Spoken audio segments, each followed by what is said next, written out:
E nós vamos agora nos pôr em pé para lermos a Bíblia. Vamos ler São Mateus, capítulo 19, versículos 1 a 8. Jesus falando acerca deste assunto. Aconteceu que, concluindo Jesus esses discursos, saiu da Galiléia e dirigiu-se aos confins da Judéia, além do Jordão. Seguiram-no muitas gentes e curou-as ali. Então chegaram ao pé dele os fariseus, tentando e dizendo-lhe: é lícito ao homem repudiar sua mulher por qualquer motivo? Ele, porém, respondendo, disse-lhe: não tendes lido que aquele que o fez no princípio, macho e fêmea os fez? O assunto, então, é o princípio. Ele disse: portanto, deixará o homem pai e mãe e se unirá à sua mulher, serão dois numa só carne. Assim não são mais dois, mas uma só carne. Portanto, que Deus ajuntou, não o separe o homem. Disseram-lhe eles: então por que mandou Moisés dar-lhe carta de divórcio e repudiá-la? Disse-lhes ele: Moisés, por causa da dureza dos vossos corações, os permitiu repudiar vossas mulheres, mas no princípio não foi assim. Amém? Sentai-vos, que o Senhor abençoe sua palavra. Fizeram uma pergunta ao nosso profeta, ainda nesta mensagem, perguntas e respostas número 2, sobre o sinal do tempo do fim. Qual seria o sinal do tempo do fim? E a pessoa associa isto com Gênesis 6, versículo 12. Disse que toda a carne havia corrompido seu caminho. Tem isto referência a casamento e divórcio? Se é assim, não tinha Jesus referência à mesma coisa quando ele disse: como foi nos dias de Noé, assim será quando o Filho do Homem manifestar? Mateus 24, 38, 39. Agora, capítulo 6 de Gênesis 12, Deus disse que toda a carne havia se corrompido. Sim, isso era casamento, divórcio, tudo mais. Foi o juízo que precedeu o dilúvio. O juízo que precedeu o dilúvio foi casamento, que precedeu o juízo sobre Sodoma e Gomorra, homossexualismo. E Jesus fez menção disso, que esses dias se repetiriam antes da sua segunda vinda. Sim, isto era casamento, divórcio e tudo mais. A Bíblia diz, como foi nos dias de Noé, como se casavam, davam em casamento, e assim sucessivamente nessa maneira. Este é um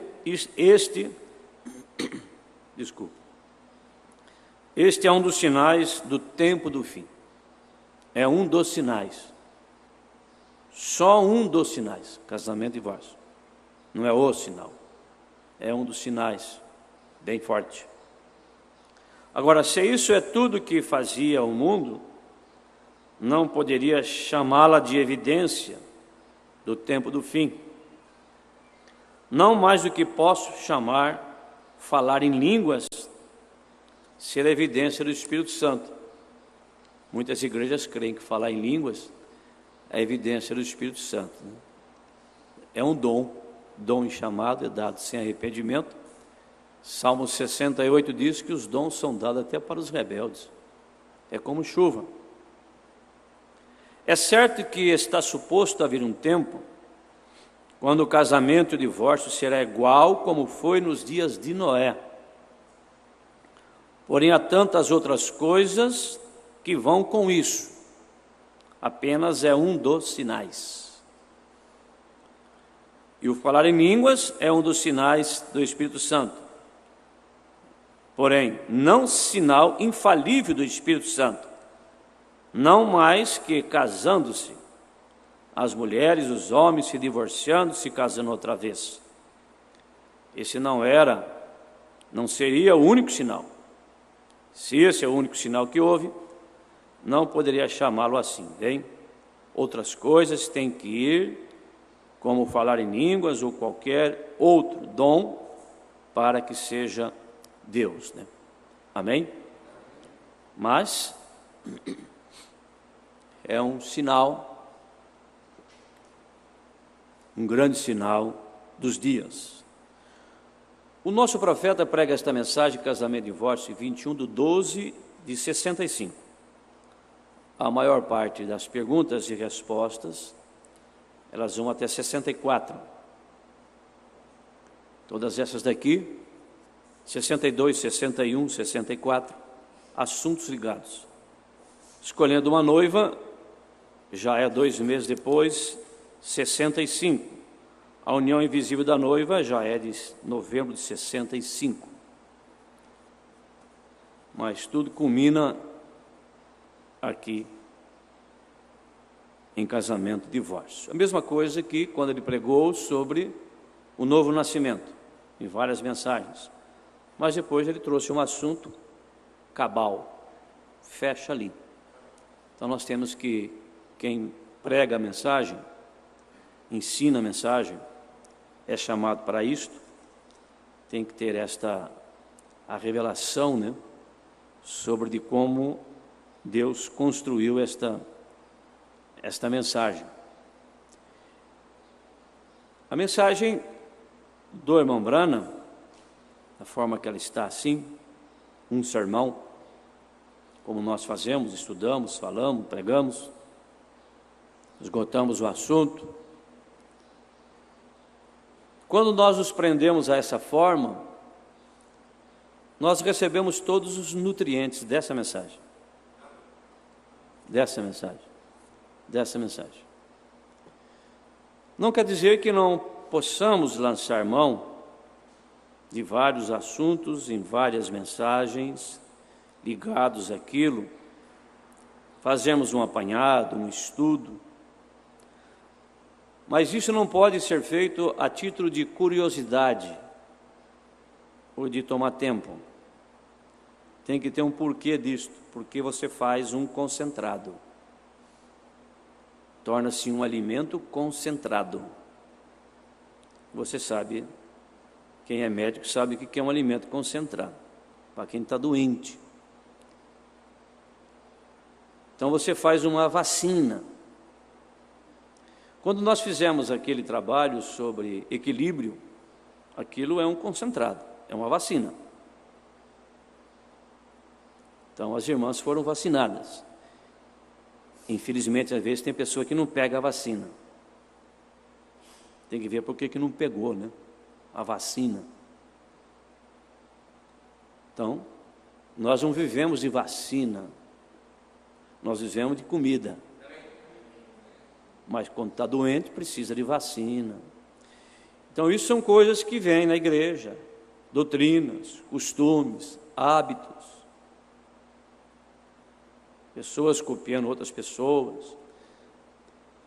Quando se envolve uma doutrina, precisamos então fazer um apanhado. O que o profeta disse sobre aquilo, alinhar o assunto. Fecha o assunto. Então, aquele é um concentrado. Você sabe que alimento concentrado é mais difícil de comer.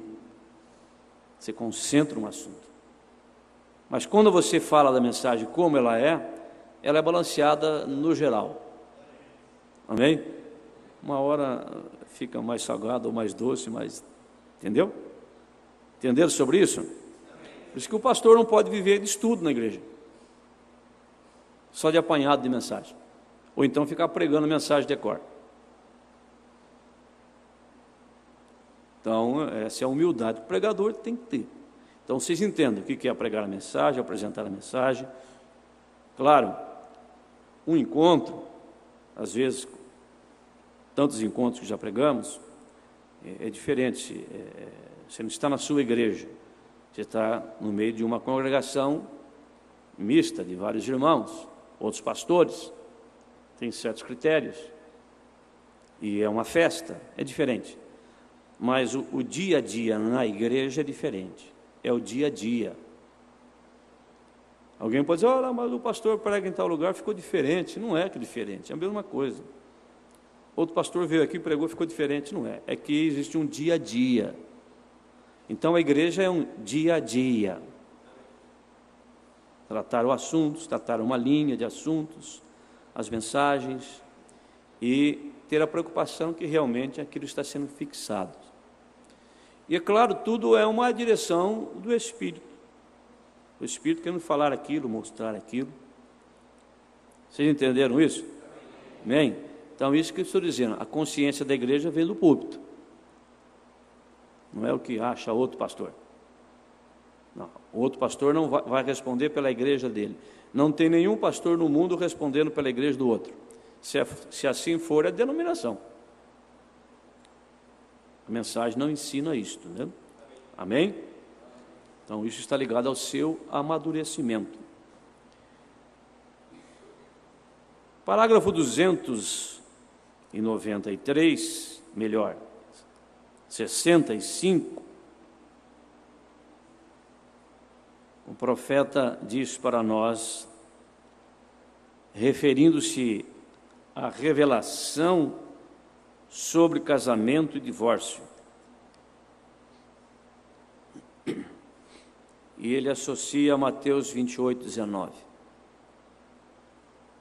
Quantos que ouvem sobre o batismo e não vê? Como que pode ser isso? Não vê. Casamento e divórcio é a mesma coisa, cabelo é a mesma coisa, pintura, né? Então, um assunto que foi tratado ali num encontro de pastores, o regional, mas não foi mencionado para o público, porque o objetivo do encontro regional não é responder perguntas, né?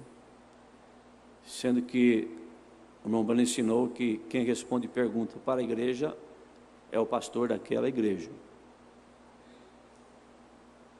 Mas uma pergunta que já até foi respondida por outros pastores, e foi perguntada ali, sobre o lava-pés, quando a irmã às vezes tem que lavar o pé de uma irmã que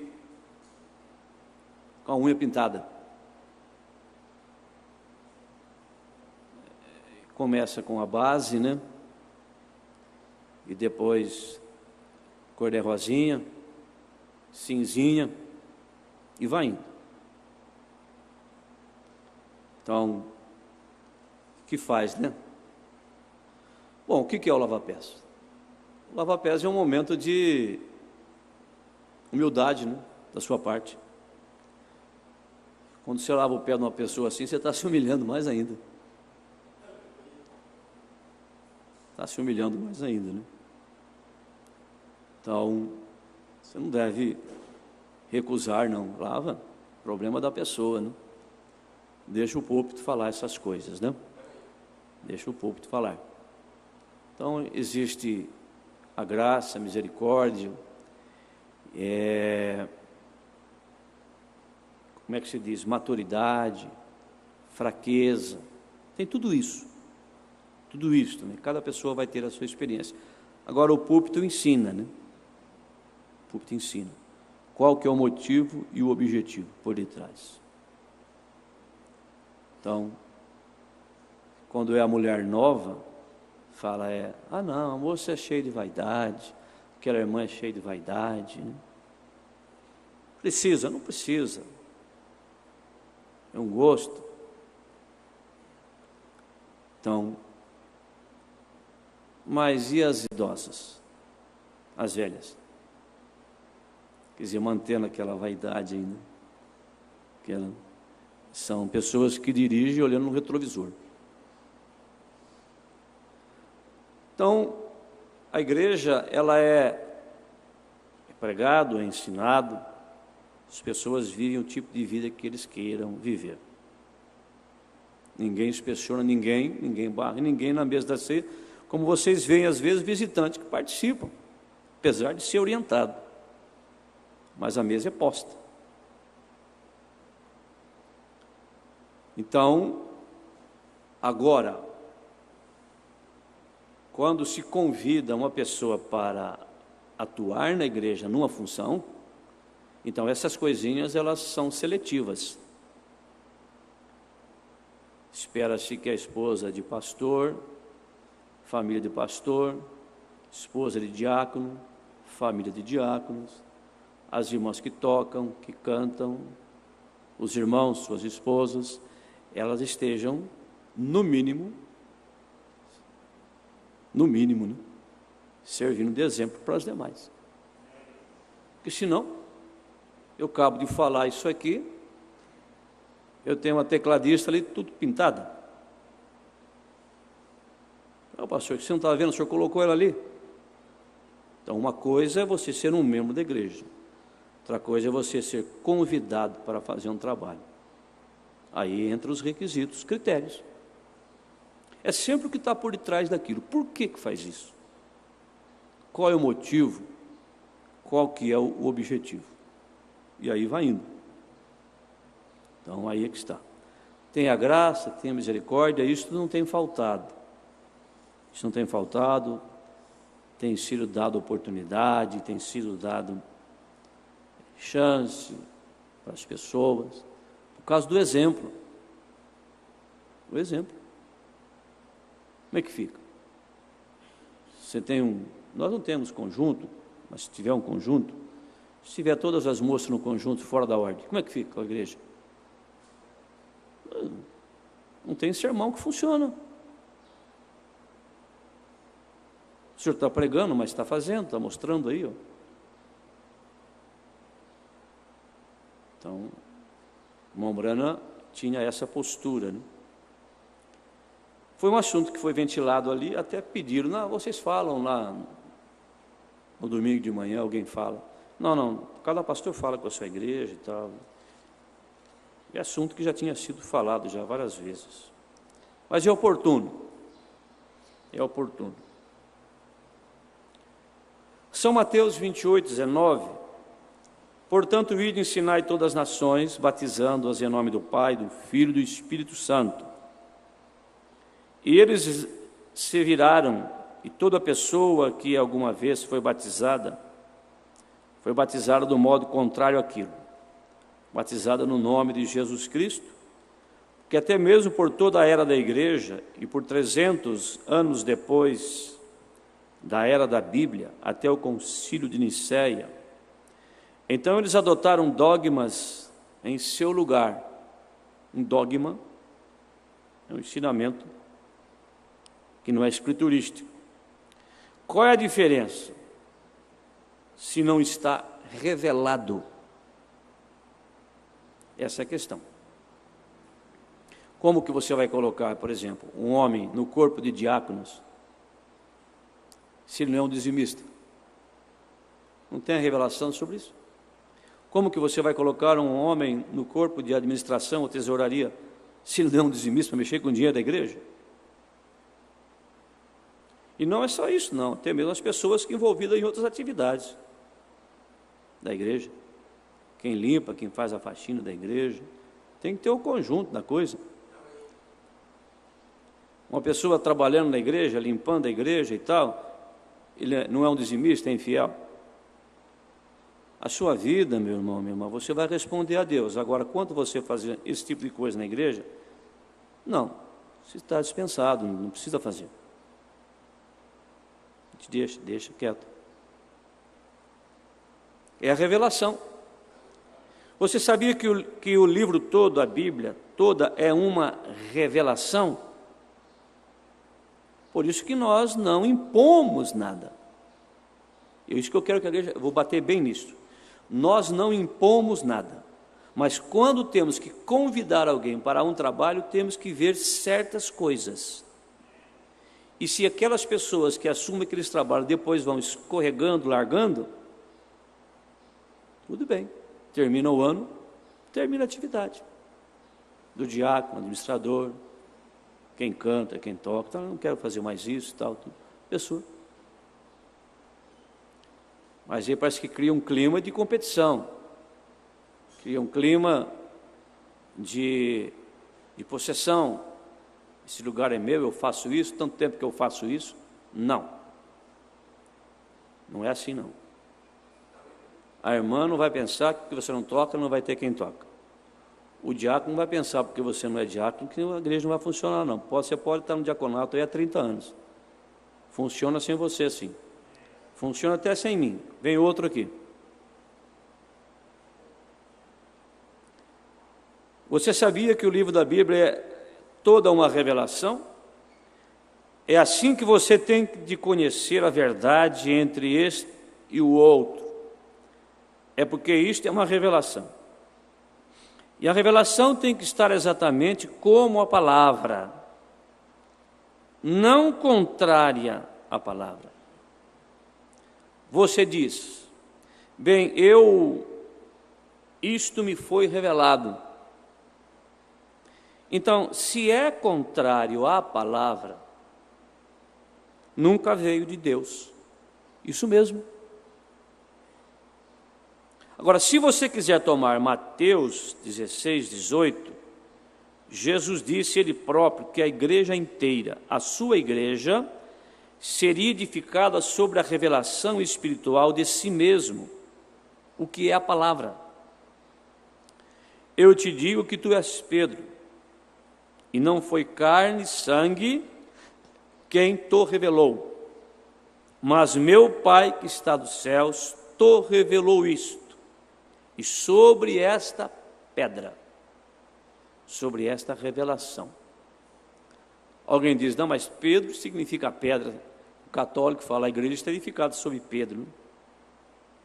Foi edificada sobre Pedro. Pedro é o apóstolo, deste modo fulano e tal, num consentimento apostólico de sucessão, até chegar no Papa de hoje, como eles dizem, né?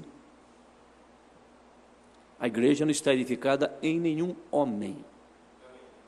A igreja está edificada na palavra que o homem anuncia, desde que ela seja confirmada pela palavra.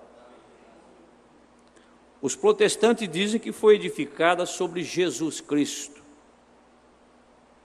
Mas, conceito de quem é Jesus Cristo, tem muitos no mundo.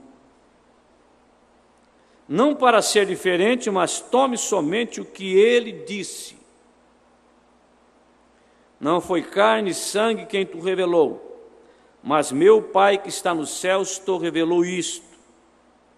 E sobre esta pedra, a revelação espiritual do que a palavra é, edificarei a minha igreja, e as portas do inferno nunca a porão abaixo. Sua esposa não será tentada com outro homem. Edificarei a minha igreja, e as portas do inferno nunca poderão abalá-la. E Abel e Caim, no jardim do Éden, veja bem a falta da revelação. Lá no Éden já precisava disso. Abel e Caim. Caim deduziu sua própria concepção. Deduz. A pessoa lê a Bíblia, lê a mensagem, deduz. Isso quer dizer, interpreta. Não interprete nada. Ele disse, agora, veja, Deus é um bom Deus. Ele está sobre toda a natureza. Assim eu colherei os feijões, as batatas. Eu vou pegar de tudo que Deus fez e criou. Vamos assim dizer, Caim, né? Valorizando a criação de Deus. E ele colheu as flores e construirei um altar bem bonito. Isto é, uma igreja. Ele se ajoelhou, ele cria em Deus. Caim cria em Deus, era adorador, foi adorar a Deus, Deus falava com ele, Ele cria em Deus, ele adorou a Deus, ergueu as mãos e ofereceu este sacrifício. Ele fez tudo religioso que Abel fez, todo o ritual.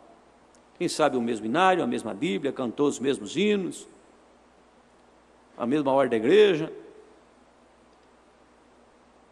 Foi indo certo, tudo certo. Porém, na hora de pegar o objeto,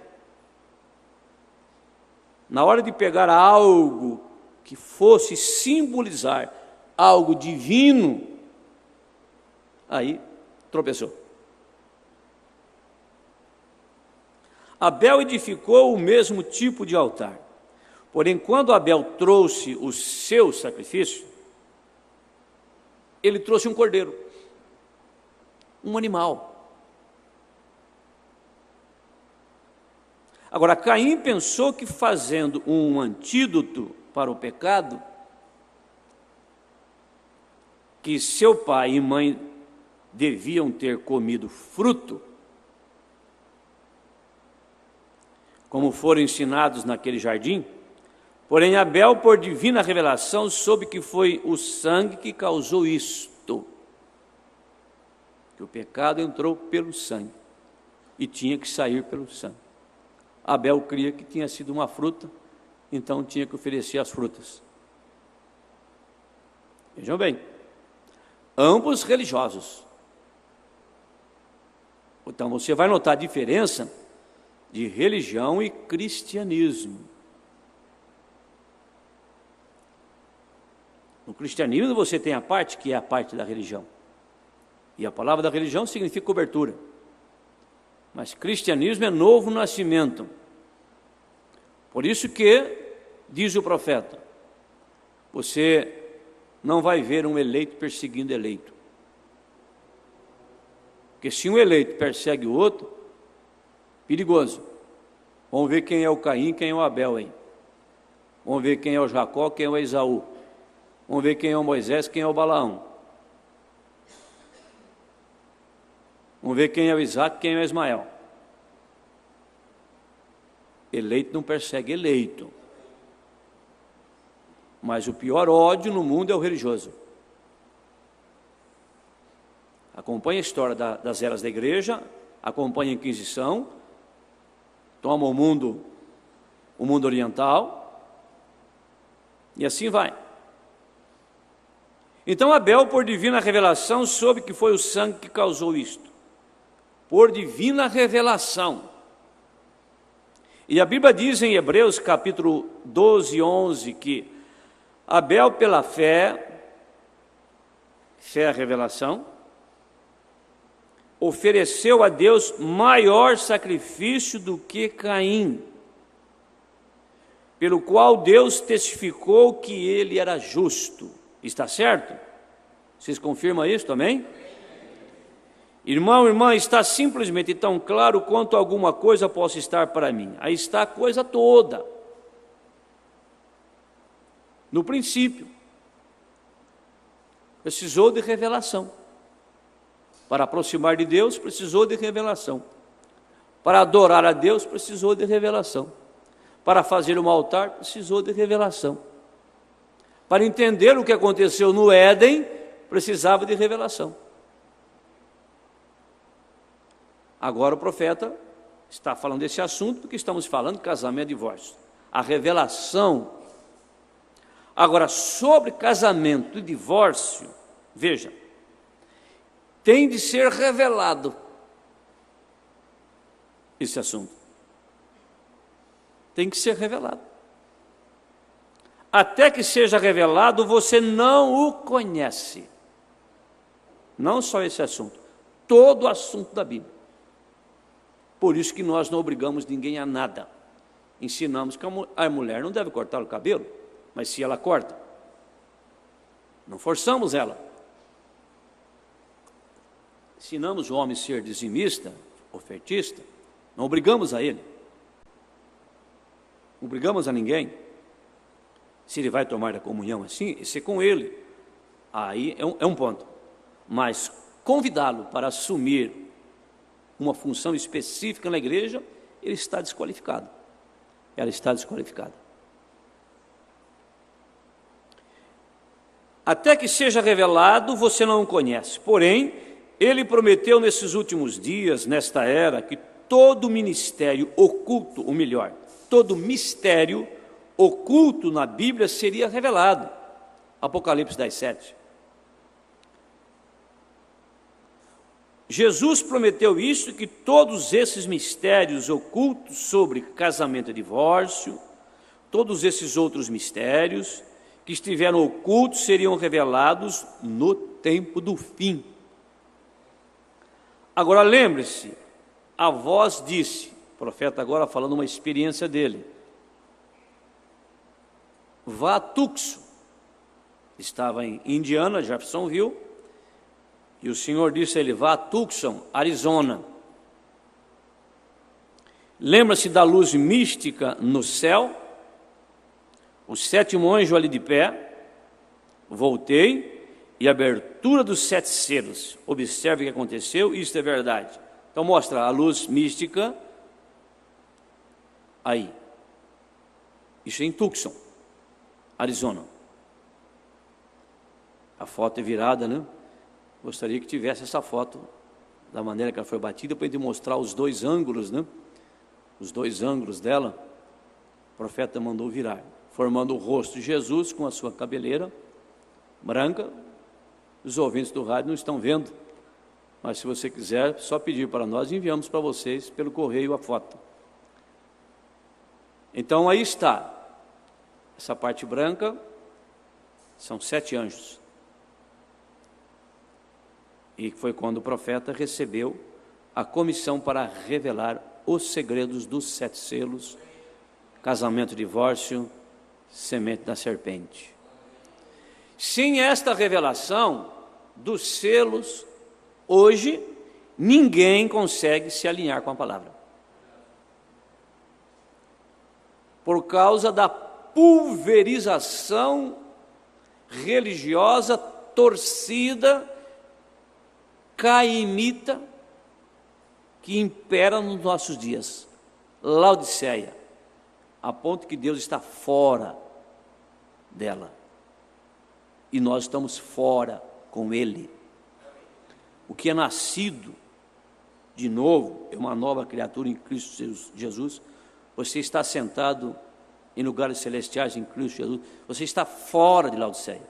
Quer dizer, fora daquele espírito. Contudo, estamos andando aqui. E essa é a questão.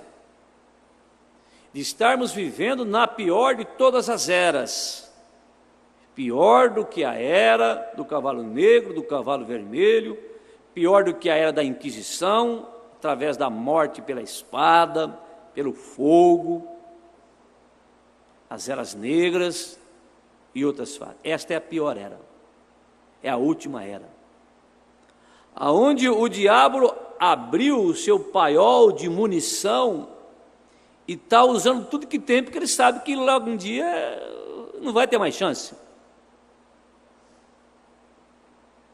detonando tudo. Só que a ferramenta dele hoje não é mais aquela ferramenta de carne e sangue. Alguns países do mundo, a exemplo do Irã, da Coreia do Norte, que são países que é até difícil entrar a mensagem do nosso profeta, sendo que a mensagem do nosso profeta, nós temos crente em todos os países do mundo. E a mensagem do nosso profeta é traduzida em 70 idiomas. Só através da voz de Deus, que tem na direção irmão José Brana, já foram enviadas, impressas, mais de 200 milhões de mensagens espalhadas para o mundo. Pode ser que num desses países alguém até tenha que selar ainda o testemunho com sangue, mas não é assim. A ferramenta do diabo hoje é a tortura. Ele nos tortura dia e noite, dioturnamente, tortura no trabalho, na escola, na rua, em casa. Se é na igreja, ele vem.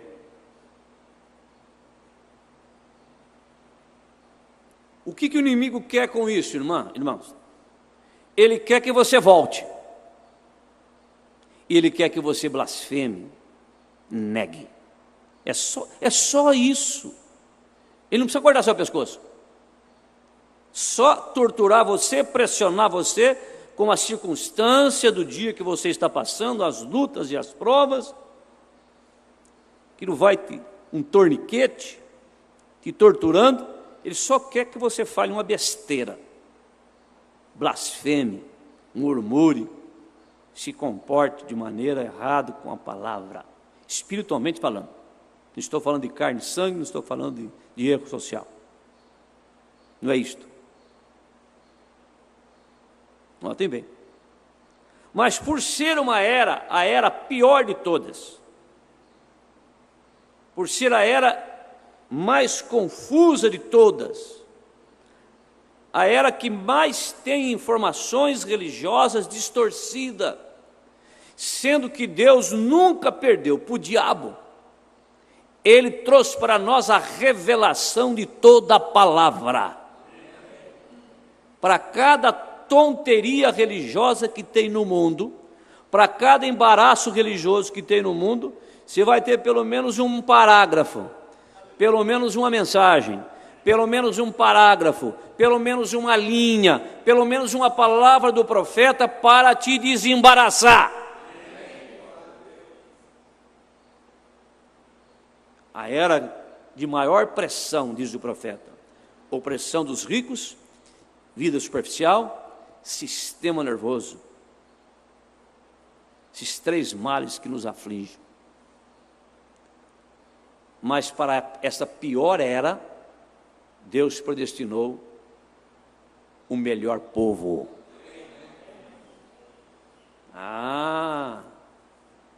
Para esta pior era, Ele separou os melhores soldados.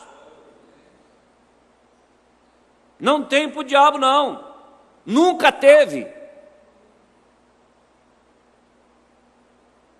Então, graças a Deus, temos crianças, temos moças, moços, irmãos, irmãs, velhos, velhas, ministros. Não pensa que não estão machucados. Você não está machucado, irmão? Você não está machucado, irmão? Claro que você está machucado. Então você não está guerreando. Estamos machucados. Estamos. Jesus disse: olha, no mundo tereis aflições, mas tende bom ânimo. Então isso que nós queremos, amém? Que levantar a sua mão, vocês pela internet, diga: Senhor Jesus, me dê bom ânimo. É isso que eu preciso. Amém. Então o casamento e divórcio é essa revelação. Veio através dessa manifestação da revelação dos selos. Note agora, a mulher tem seu lugar. Deus não faz nada em desordem. Por isso que, irmã, você não tem que estar preocupado com aquela novela. Novela. O que aquela novela ensina? Você sabe por detrás de quem que está um roteirista de novela, o escritor de um livro. Tudo que você faz, o que você canta, o que você escreve, o que você prega, a sua poesia, teve uma inspiração. Primeiro você tem um dom, depois vem a inspiração. De onde vem a inspiração? Entendeu, irmão? Aquele costureiro que desenhou aquela roupa, aquele sapato, de onde vem a inspiração dele? E você toma aquilo.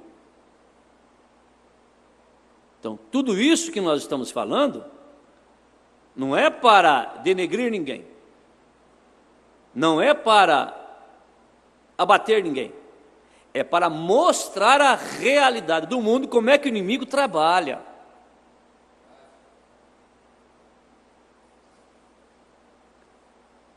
A mulher tem o seu lugar, e ela é uma joia. Salomão, este homem que teve 10.000 mulheres, teve 1.000 mulheres, melhor dizendo, ele disse que achou uma mulher. O que achou uma mulher? Achou uma coisa boa. Ele disse: uma boa mulher é uma joia em sua coroa. Isso é uma honra. Porém, uma ímpia é a água em seu sangue. Isso é a sua vida. Ele disse: pode haver um homem justo que se ache em 1.000.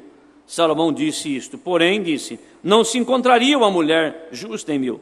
Salomão disse isto. Veja, agora, note. Isto como é? Porém, veja, mulher, você é uma joia. Se você quer ser uma joia, porém o desejo tem de ser por você. E veja porque foi casamento e divórcio que Jesus apontou lá no passado.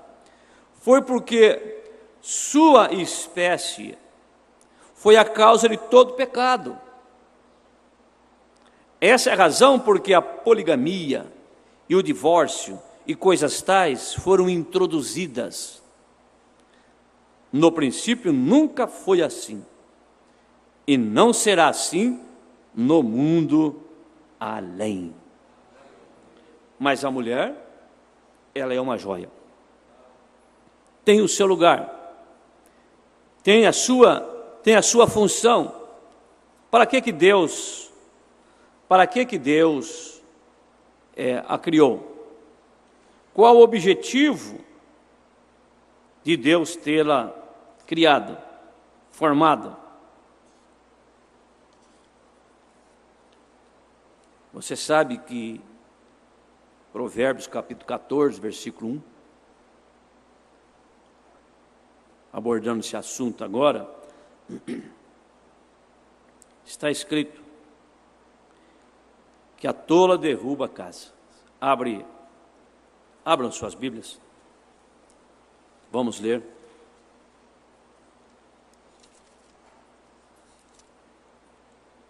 Provérbios.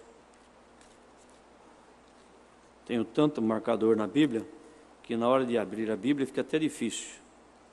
Pula um tanto para lá, pula um tanto para cá. Provérbios 14. Eu disse 14, né? 1.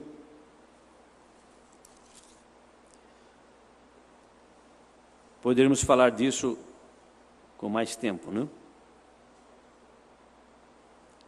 Toda mulher sábia edifica a sua casa, mas a tola derruba com as suas mãos. Então, o que é casa, né?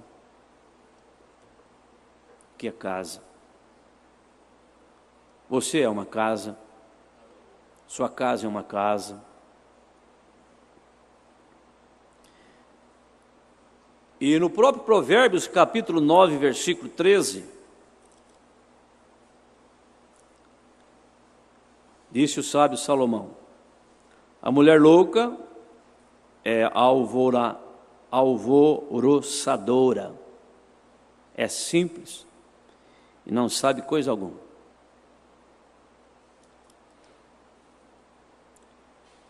Se olharmos, por exemplo, o significado de tolo, você vê como tem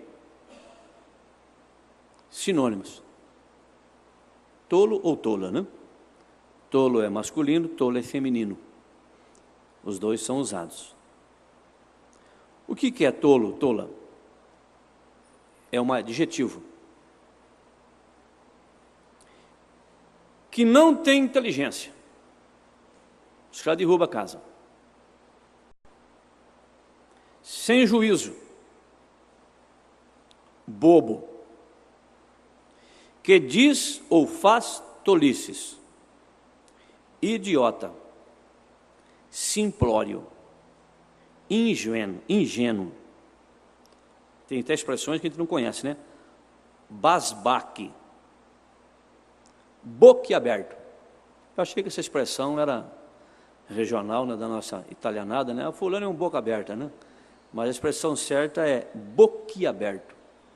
Mesma coisa que tolo. Abobado, abobalhado, assonsado. A pessoa é sonsa. O certo é assonsado. A pessoa é assonsada. Aquela mulher é assonsada. Aquele homem é assonsado. Boboca, bocó, coió. Existe a palavra coió, tá vendo? Você achou que não era? É coió. Doido. Iorpa, não sei. Maluco. Pacóvio. Palerma. Papalvo. Parvo. Pascácio. Pateta. Pato. Ridículo. Vaidoso. Olha onde é que está a vaidade. Veja. Disparatado. Que não faz sentido. Pode ser tanto masculino como feminino. Aquele que não tem juízo. Indivíduo tolo. Por isso que derruba a casa. Construir uma casa não é fácil. Derrubar também não é fácil. Se constrói aos poucos e se derruba aos poucos. Comece a construir o alicerce. Tem pessoa que começou a construir a casa, está no alicerce, está nas paredes. Rebocou, entrou na casa, não rebocou. Ficou lá. Entra tempo, sai tempo. Não faz, não é porque não tem condição, é porque é relaxado. Assim é casamento. Casou, começou o casamento, 1 ano de casado, está difícil a vida, tá, nós estamos aí, tal, tudo, estamos aí, aquele casamento que começou, fez a casinha, tal, tudo. Estou falando dos dois lados, tá? Você vai botando a sua cabeça para funcionar aí. Você faz o seu paralelo, a sua aplicação. Então está ali, né? Tudo bem, no começo do casamento, ele está aquela casinha arrumadinha, tal, aquela dificuldade e tal. Aquele casamentinho ali, tudo assim, né? Fazendo, né? Ajeitando. Mas depois de 10 anos está assim ainda? Ou então casa bem, uma casa própria, bonita, tudo arrumado, tudo certo, com os móveis, tudo ali colocado, cortina pendurada, tudo arrumadinho, os lustres. Que bom começo. Deveria de manter assim ou assim, mas veja, só vai desmanchando, desmanchando, desmanchando, desmanchando. Chega na demolição. É o divórcio. Então, tudo que nós queremos que continue, tem que ser preservado. Tem que ser cuidado, tem que ser nutrido. A mulher é uma joia. Ela é a rainha do lar. Deus desenhou no projeto dele, diz o profeta, Deus é um grande empreiteiro. Tem um lugar dela, o momento dela, tem tudo ali. Edificar é construir. Derruba, derruba, derruba. Até que chega um engenheiro da prefeitura e fala, tem que desocupar a casa, essa casa está condenada, divórcio. Tem divórcio que começa no namoro.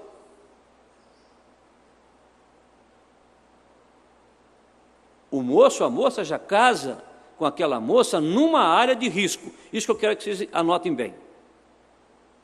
Você não pode viver na área de risco. O casamento que vive na área de risco vai dar divórcio. Não importa se está casado há 20, 30, 40 anos. Vai chegar uma hora que não vai aguentar mais. Vai cair a casa. Porque a tola não cuidou. O tolo não cuidou.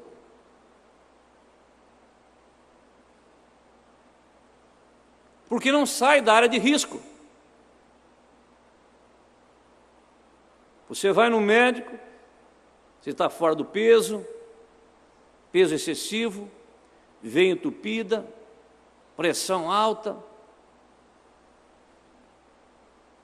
Já foi no hospital várias vezes. Você está na área de risco. Você pode ter um infarto, você pode ter um derrame. Isso quer dizer, você está na área de risco. Vai acontecer isso com você, mais cedo ou mais tarde. Você está na área de risco. Você tem que sair da área de risco. E a área de risco é mudança de hábito, mudança de costume, mudança de alimentação. Sai da área de risco. Se você está com o seu casamento na área de risco, sai daí, porque vai dar divórcio.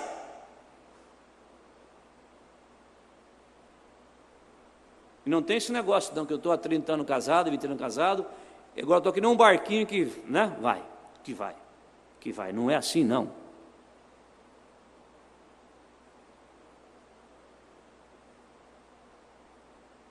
Deus é um grande empreiteiro. E Ele fez um desenho. Aí vem a mensagem para nos restaurar.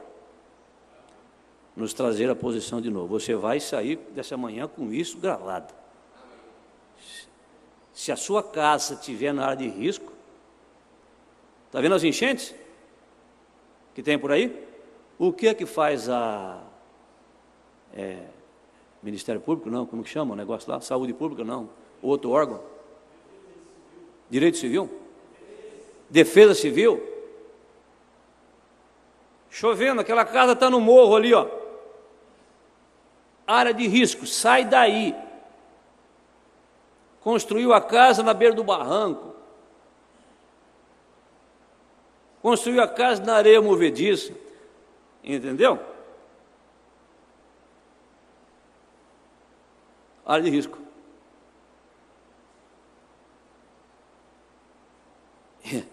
Desconsiderar o que o diabo está fazendo, o que ele está trabalhando, do jeito que está trabalhando.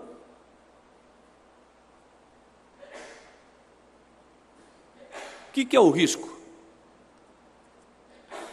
O risco é o delineamento, é um traçado, é uma área de perigo. Sai daí. Sai da área de perigo. Você vai viajar, por exemplo, para São Paulo, tem a rodovia, a pista e tem também acostamento. Se você for pelo acostamento, você vai também, mas e o risco? E as multas? E os acidentes? Mas tem um caminho provido. E a mensagem é o padrão. Não é eu, não. Não sou eu, não. Não é o pastor fulano de tal, não. Não é o William Brana, não. É a mensagem. É a mensagem. A Bíblia é o padrão. Fique com aquilo que está na Bíblia, na mensagem. E assim nós manteremos a casa de pé. Vamos ficar de pé, então? Vamos orar. Vamos cantar. Se há um rio, há uma fonte. Vamos cantar. Se há um rio que flui do meu viver, há uma fonte que não deixa secar. Se existe as águas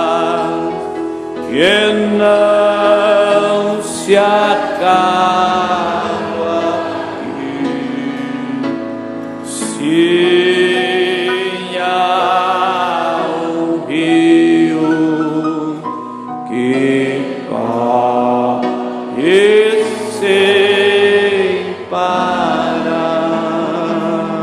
Ore a Deus. Senhor Jesus, estamos agradecendo ao Senhor por mais esta manhã. Continue abençoando o teu povo, continue abençoando cada pessoa nesta manhã, nos ensinando, nos conscientizando quanto às nossas necessidades, às nossas dificuldades, às nossas fraquezas, nossas debilidades. E damos graças a Deus por termos uma mensagem como esta. Damos graças ao Senhor por termos um Deus como o Senhor que nos entende, que não nos abandona, que sempre está ao nosso lado, nos animando, nos levantando, nos corrigindo, tomando-nos pela mão e nos conduzindo. Pai bendito, abençoe a cada um, aqui em Bauru, as demais igrejas, irmãos pela internet. Ajude cada irmão, cada irmã, cada esposo, cada esposa, cada família, de uma maneira geral, Senhor. Tira-nos da área de risco, Senhor, coloca-nos na área de segurança. Fuja para a rocha, diz o profeta. A rocha é nossa área de segurança, a palavra. Conceda isso para nós. Leva-nos de volta para os nossos lares e traga-nos à noite novamente. Em nome de Jesus Cristo, teu Filho. Amém, Senhor. Vamos dizer amém? Deus abençoe a todos, cumprimente seu irmão, sua irmã, vocês também pela internet. Deus abençoe aí em Modo Alberto Ribeiro e a irmã Juniana Poliana Schneid em Piraju. Deus abençoe a irmã Nilceia, irmão Ian e irmã Sara em Genebra, na Suíça. Irmã Elisa, irmã Fátima, irmão Carlos em Bauru. Irmã Vera, irmão Ayrton Meneguinho, Cornélio Procópio. Deus abençoe meu Udney, Monte Verde, Paulista, São Paulo. Deus abençoe cada um de vocês.